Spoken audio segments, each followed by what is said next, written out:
Kaya nag-aalala po yung mga taong bayan dito sa Pilipinas, pati yung mga taga-suporta ni Tatay Digong doon sa labas po ng ICC, doon sa the Netherlands. Ngayon po, makikita nyo mga kababayan, nag-aalala po ang buong bayan kung ano na po ang kalagayan ni Tatay Digong. Panoorin po natin mga mahal kong mga kababayan itong sinabi po ni Mijaldea na siyang abogado ni Tatay Digong doon. Talagang nakakaawa po mga kababayan kasi ay malala na po mga kababayan dahil malamig po doon. Talagang hindi niya po kakayanin yung klima. Syempre, nasa Pilipinas tapos biglang pupunta doon sa malamig. Kaya nga po, subaybayan po natin mga kababayan kung ano na pong nangyari kay Tatay Digong. Nakakaawa naman po ito. Eto, panoorin po natin ito.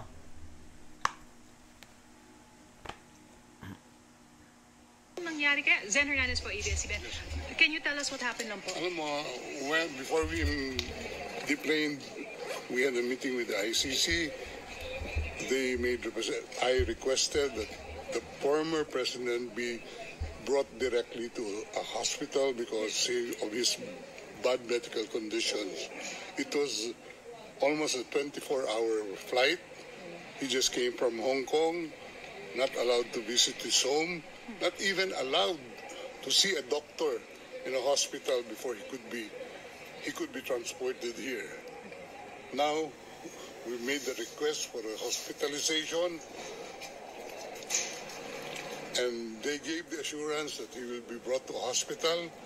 And I asked for the name of the hospital. Up to now, they have not given us the name of the hospital.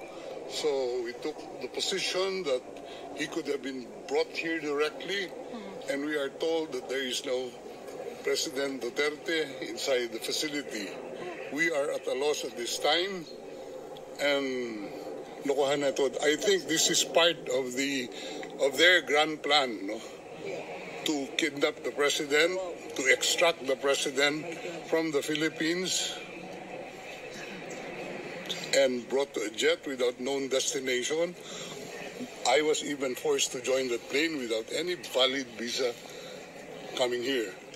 Sir, can we expound lang when you said that there is no President Duterte inside? They are telling me that there is no Rodrigo R. Duterte inside this facility. Okay.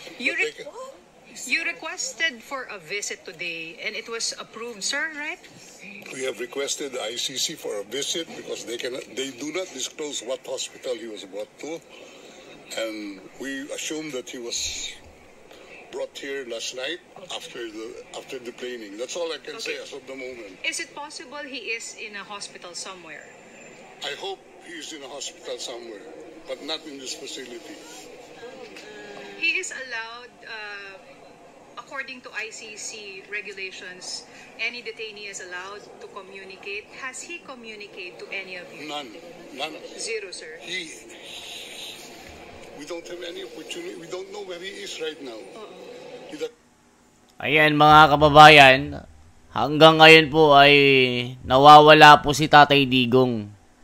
At sabi po ng kanyang abogado na si Mijaldea ay ito yung isang parte na plano po ng mga kalaban ni Tatay Digong na kinidnap po siya at sinakay po siya ng private jet papuntang Netherlands. At ngayon naman ay kinidnap din siya at hindi po alam kung nasaan po ito.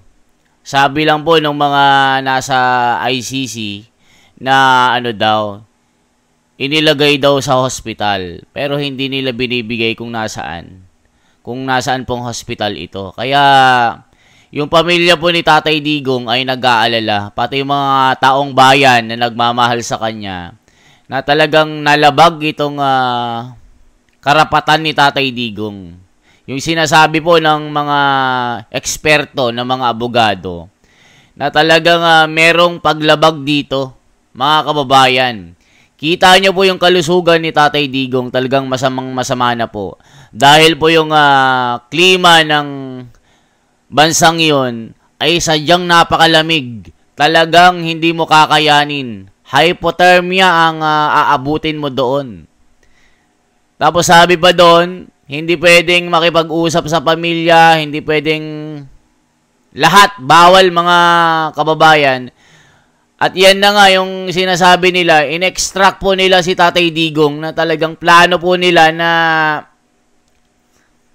baka ito na nga yun, inalis nila doon at inilagay doon sa safe house na hindi alam ng mga Pilipino.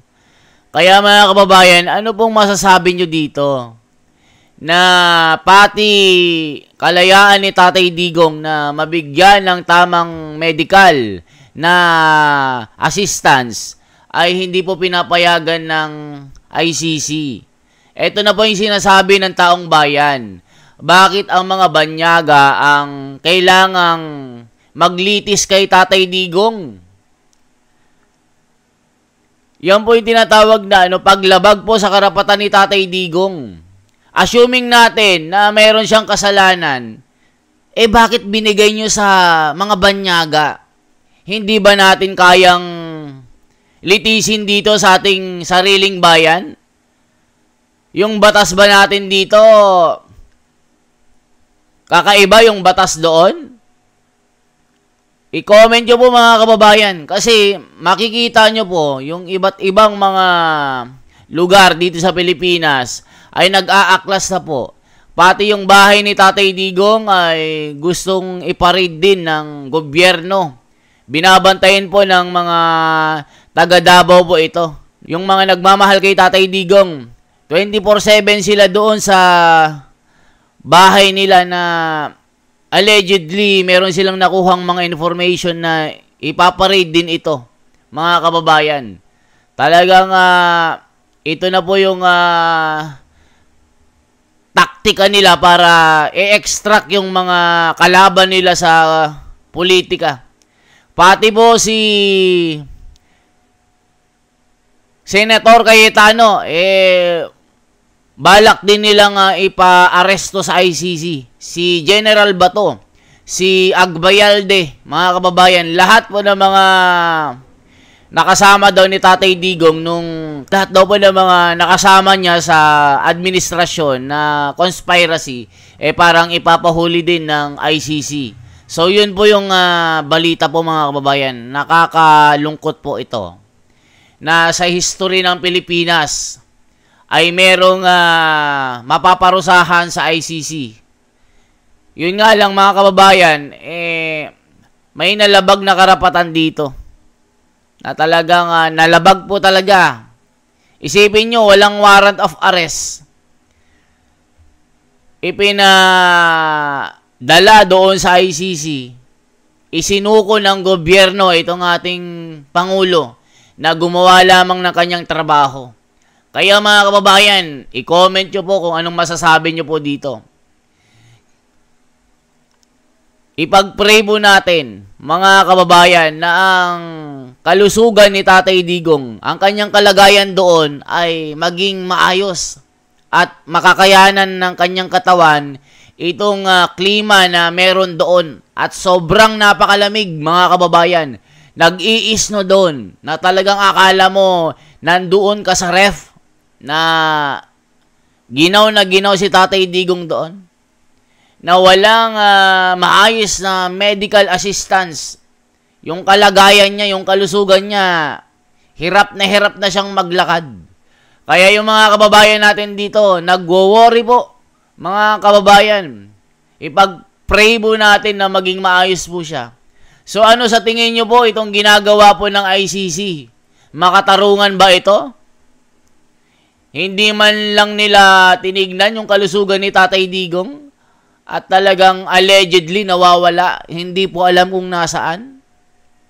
Kaya mga kababayan, mabuhay po. Sana po i-comment nyo po ito kung anong masasabi nyo dito. Makatarungan ba ito na talagang itago si Tatay Digong? Parang kinidnap kasi nila mga kababayan nakakalungkot